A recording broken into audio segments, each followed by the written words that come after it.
Bienvenue sur Good Morning Travail. J'ai le plaisir de recevoir aujourd'hui Jonathan Dos Santos. Bonjour Jonathan. Bonjour. Jonathan, vous êtes un passeur de savoir et un constructeur de ponts entre les mondes de l'intelligence artificielle et du Web 3. Fort de 7 années d'expérience chez Microsoft, où vous avez piloté des équipes et accompagné la transformation numérique des entreprises, vous avez choisi de mettre votre expertise au service de la pédagogie et de l'innovation. À la tête de Rubichen, que vous avez cofondé avec 4 autres passionnés, vous fédérez aujourd'hui une équipe de 14 formateurs et développeurs freelance. Votre mission, démystifier les technologies émergentes, accompagner les entreprises françaises dans leur appropriation de l'IA et de la blockchain, et organiser des événements qui rassemblent, informent et inspirent. Professeur d'intelligence artificielle à l'université, vous incarnez cette volonté de transmettre, de vulgariser et de rendre accessible ce qui façonne déjà le monde de demain. Avec Rubichen, vous ne vous contentez pas d'installer des solutions techniques, vous ouvrez des horizons, vous redonnez aux entreprises la maîtrise de leurs données et vous insufflez une culture de l'innovation responsable. Jonathan, vous évoquez un manque de pédagogie autour de l'intelligence artificielle et du Web 3 en France. Selon vous, quelles seraient les premières étapes concrètes pour combler ce déficit de compréhension, tant auprès du grand public que des décideurs politiques ? Alors déjà, merci beaucoup pour cette description qui est très flatteuse. Ensuite, pour répondre à cette question, il faut quand même comprendre comment on donne du savoir à nos jeunes. Concrètement, si je dois faire le paradoxe qu'on peut avoir avec une transmission de savoir en Asie, notamment au Japon, dès le plus jeune âge, on commence à leur faire comprendre ce qu'est l'intelligence artificielle, comment il faut venir l'utiliser.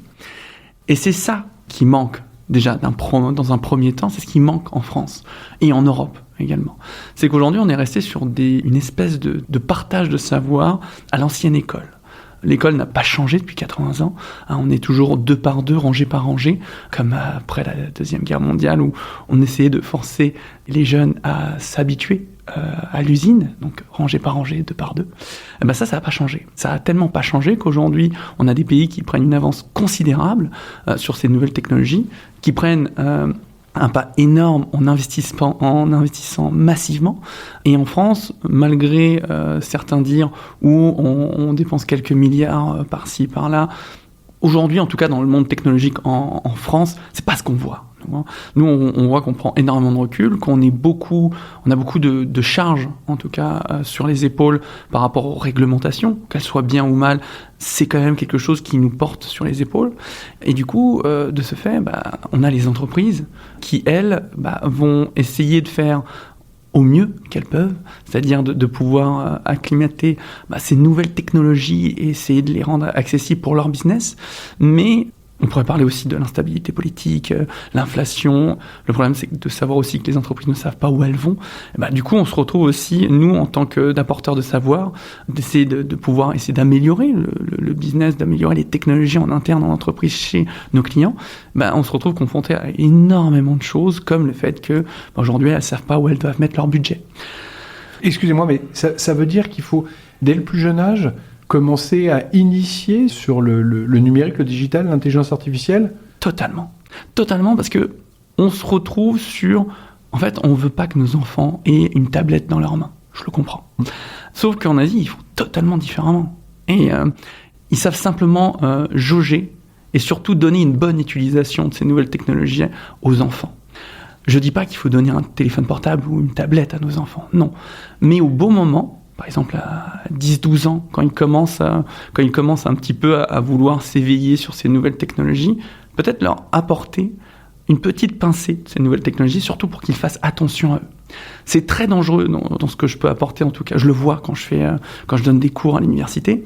On se retrouve sur des élèves qui n'ont pas conscience de la dangerosité de l'utilisation qu'ils font de l'intelligence artificielle. Et ça, je peux prendre un exemple concret comme ChatGPT. La majeure partie des élèves que j'ai savent utiliser ChatGPT. Ça n'a aucun souci. Utilisent ChatGPT dans sa version gratuite. C'est encore pire. Et du coup, quand on leur demande comment ils utilisent ChatGPT, c'est là où j'ai des gros yeux. J'ai des gros yeux parce qu'on se rend compte qu'ils ne comprennent pas que les données sensibles qu'ils utilisent servent à entraîner un modèle. Mais ces datas, qui sont en fait l'essence même de ChatGPT, peut se retrouver ailleurs. Et quand on dit qu'en entreprise, on a des réglementations, entre guillemets, qui se refusent d'utiliser n'importe quoi comme intelligence artificielle, comme ChatGPT dans une entreprise qui fait du médical, c'est interdit. Ça devrait être interdit en tout cas. Parce que si on vient mettre, et si on ne sait pas utiliser correctement ChatGPT d'ailleurs, et qu'on vient prendre un dossier d'un patient avec toutes ces informations, qu'on les met dans ChatGPT pour faire une synthèse de quelque chose, on vient partager les données du client. Et avec le RGPD, ça c'est interdit. Et en fait, c'est une méconnaissance sur la dangerosité des intelligences artificielles. Donc, la majeure partie des gens, la majeure partie des clients qu'on peut avoir, se retrouvent en se disant, ok, l'intelligence artificielle, ça va me faire gagner du temps. Donc, je vais prendre un abonnement ChatGPT+ pour tout le monde, et comme ça, tout le monde sera plus performant. Ouais. Mais la sécurité, ça, c'est la deuxième chose qui devrait être prise en compte. Même la première. Parce que si on vient mettre les données de nos clients dans un modèle qui va être utilisé par tout le monde, on met en danger les données de nos clients. Et donc du coup, il faut savoir assimiler et faire un judicieux mélange entre performance qu'on va gagner et la sécurité de nos datas. Si on est capable de faire ça, on prendra conscience de la véritable puissance de l'intelligence artificielle. Et ça, comme j'ai pu vous en parler un petit peu avant par rapport au business en France, en tout cas de l'intelligence artificielle, on voit qu'il y a vraiment un frein qui a été mis, notamment à cause d'instabilité politique, oui, mais aussi parce qu'on est sur un ancien mécanisme où tant que ça fonctionne, on garde comme ça. Et ça, c'est pas d'aujourd'hui, je l'ai vu dans mon métier chez Microsoft, où je m'occupais en fait d'une équipe qui gérait tout ce qui était OEM, c'est-à-dire des logiciels installés sur machine, notamment Windows Server, qui est installé en OEM sur des serveurs. Et donc du coup, la licence appartient à la machine. Les clients avaient des tonnes de serveurs avec des licences installées sur la machine, sauf que aux États-Unis, on considère qu'une version de Windows Server, elle a une durée de vie d'à peu près 3-4 ans. 3-4 ans où on se dit, ok, là le client va devoir changer parce qu'il va vouloir avoir en fait les nouvelles fonctionnalités de la nouvelle version de Windows Server. Eh bien en France, on est le village gaulois qui souhaite garder son installation. Et je vous retourne la question, d'après vous, une infrastructure qui aux États-Unis se garde 3 à 4 ans maximum, combien de temps en moyenne on la garde en France ? 15 ans. Alors, on n'est pas loin quand même, il y en a qui la gardent jusqu'à 15 ans, mais nous on a vu en tout cas des serveurs qui pouvaient aller au plus loin de leur vie, entre 7 et 10 ans. Donc on n'est pas si loin. Pas si loin en se disant, au final on se disait qu'on allait garder ça à 3-4 ans, mais en fin de compte, tant que ça fonctionne, on le garde. Bon.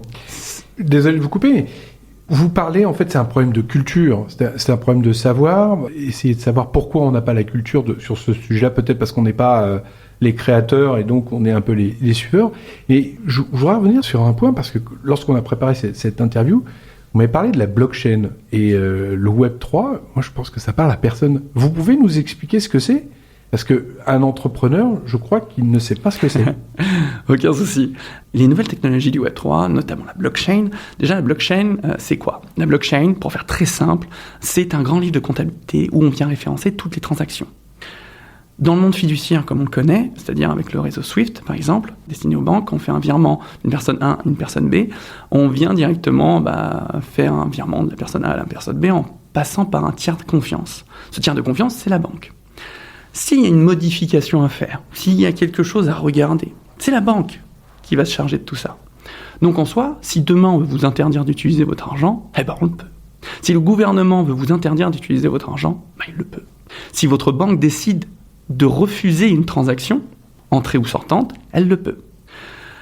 De là, en 2008-2009, on a une personne sous le pseudo de Satoshi Nakamoto qui a dit que ça ne pouvait plus être possible, notamment après ce qui s'est passé en Grèce, où les habitants ne pouvaient pas retirer plus de 100 € par jour. On s'est dit, en tout cas, le groupe adossé derrière Satoshi Nakamoto s'est dit que ça ne pouvait pas être comme ça, qu'on pouvait gérer en fait ces fonds de valeur. Et du coup, il a décidé de créer un réseau qui appartiendrait à tout le monde et à personne à la fois. D'où la blockchain. La blockchain, du coup, grand livre de comptabilité, on référence toutes ces transactions, mais comment on fait pour le sécuriser ? En fait, on a été des millions à suivre l'idéologie de Satoshi Nakamoto. Et donc du coup, en étant des millions, on met à disposition une petite machine, genre ce PC, et on le met à disposition pour le réseau. Ça veut dire qu'une transaction qui serait échangée de vous à moi, en fait serait encodée petit bout par petit bout, avec des millions et des millions de machines à travers le monde. Et du coup, ce grand livre de comptabilité, lui-même, est répliqué à travers des millions et des millions de machines. Et pourquoi on dit que ça appartient à tout le monde et à personne à la fois ? C'est que, quoi qu'il arrive, si une personne mal intentionnée souhaitait faire quelque chose de cette transaction, la détourner pour l'avoir vers lui, en fait, il ne pourrait pas. Parce que s'il venait changer un livre de comptabilité, une réplication du livre de comptabilité, eh bien celle-ci serait comparée aux autres millions de livres de comptabilité qui sont enregistrés en copie. Et donc du coup, on éjecte quelqu'un qui essaye de venir hacker ce réseau. Et c'est la démocratisation de la transaction. Exactement. C'est la crypto-monnaie en fait. C'est de la crypto-monnaie, notamment avec le Bitcoin, comme il est arrivé. Et du coup, ce qui a marché, c'est pas le Bitcoin pour les institutions, on va dire, qu'on connaît comme on les connaît aujourd'hui.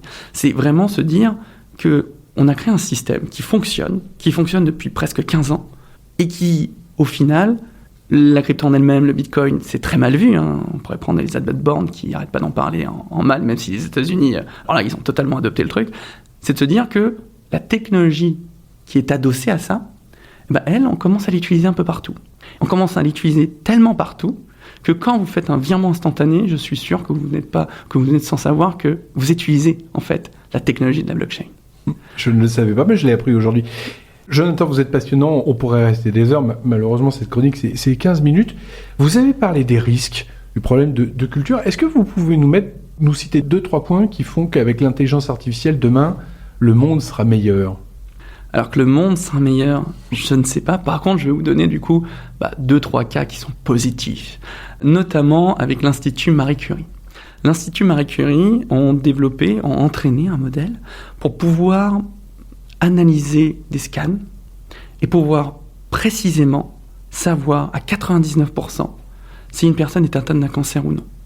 Pour le moment, c'est les cancers du sein, mais cette intelligence artificielle est capable, lui, de pouvoir regarder un scanner où il n'y a rien, où aucun médecin ne voit un cancer. Eh bien, ce modèle, cette intelligence artificielle, elle est capable de pouvoir reconnaître un cancer avant même qu'il soit vraiment aperçu à 99%. On est dans le prédictif. Oui. Donc, ils arrivent à analyser. Bel exemple. Un autre exemple ? Alors, autre exemple, on peut rester un petit peu sur le côté médical, surtout en se disant qu'aujourd'hui, il y a énormément de maladies autres que le cancer. Mais on a aussi, et là j'y pense, c'est qu'on commence à avoir des problèmes, notamment avec les agriculteurs. Ça fait 100, je pense qu'on en parle maintenant, en se disant que y a un pesticide là qu'on interdit en France et pas forcément dans d'autres pays, parce que c'est très compliqué. C'est beaucoup d'argent pour pouvoir permettre aux agriculteurs de pouvoir faire leur culture, de pouvoir vivre de leur travail sans utiliser alors j'ai oublié le pesticide en question, mais qui fait beaucoup parler de lui, en essayant d'utiliser d'autres façons de faire, du bio, etc. Ça coûte énormément d'argent, et surtout, c'est quelque chose qui, par rapport à la concurrence, qui fait pas sens. C'est pour ça qu'aujourd'hui, on a des tracteurs sur les routes, etc. Eh bien, avec l'intelligence artificielle, demain, on pourrait être capable, par exemple, de pouvoir trouver un produit totalement bio qui serait peu cher et qui pourrait être utilisé pour pouvoir permettre aux gens de faire de la culture, aux agriculteurs de pouvoir faire de la culture avec que du bio, avec des produits qui ne toucheraient pas à la santé des gens. Et ça, c'est totalement possible, et on commence à faire des tests, notamment avec les data centers que met à disposition Google et qui permettent à certains groupes scientifiques de travailler sur ce genre d'idées. Vous avez compris, Jonathan, c'est pas que le bisounours de l'IA, il dit pas que c'est bien, c'est pas bien, il dit c'est comme tout, c'est comment on l'exploite. Rapidement, en quelques mots, Rubichen, c'est quoi sa valeur ajoutée pour les entreprises françaises ? Comment vous les accompagnez en quelques mots ? Alors, on essaye de faire du 360, c'est-à-dire qu'on arrive en entreprise, on regarde comment les gens fonctionnent, on regarde comment ça fonctionne sur certains domaines, et nous, on prend note. On arrive pendant une semaine, et on est capable de pouvoir dire, OK, là, on peut gagner du temps. Parce que c'est des tâches qui ne sont pas intellectuelles, et où vous avez vos gars qui font toujours la même chose, sans valeur ajoutée. Et bien là, nous, on va proposer des solutions. On va proposer du coup de faire un audit et de proposer des solutions après cet audit. Et de pouvoir proposer des outils déjà existants. Mais si ça ne suffit pas, on peut également travailler sur une solution.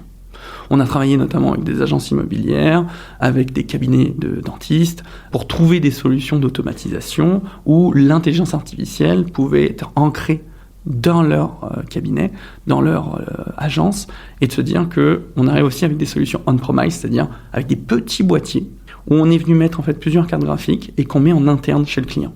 Du coup, on respecte totalement le RGPD parce que ce petit boîtier ne fonctionne qu'en interne.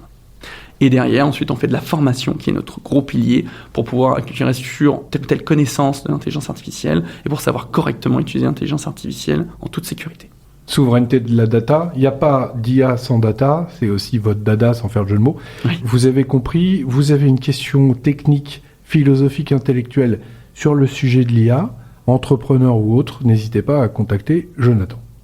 Merci. Avec plaisir. Merci Jonathan. Merci beaucoup.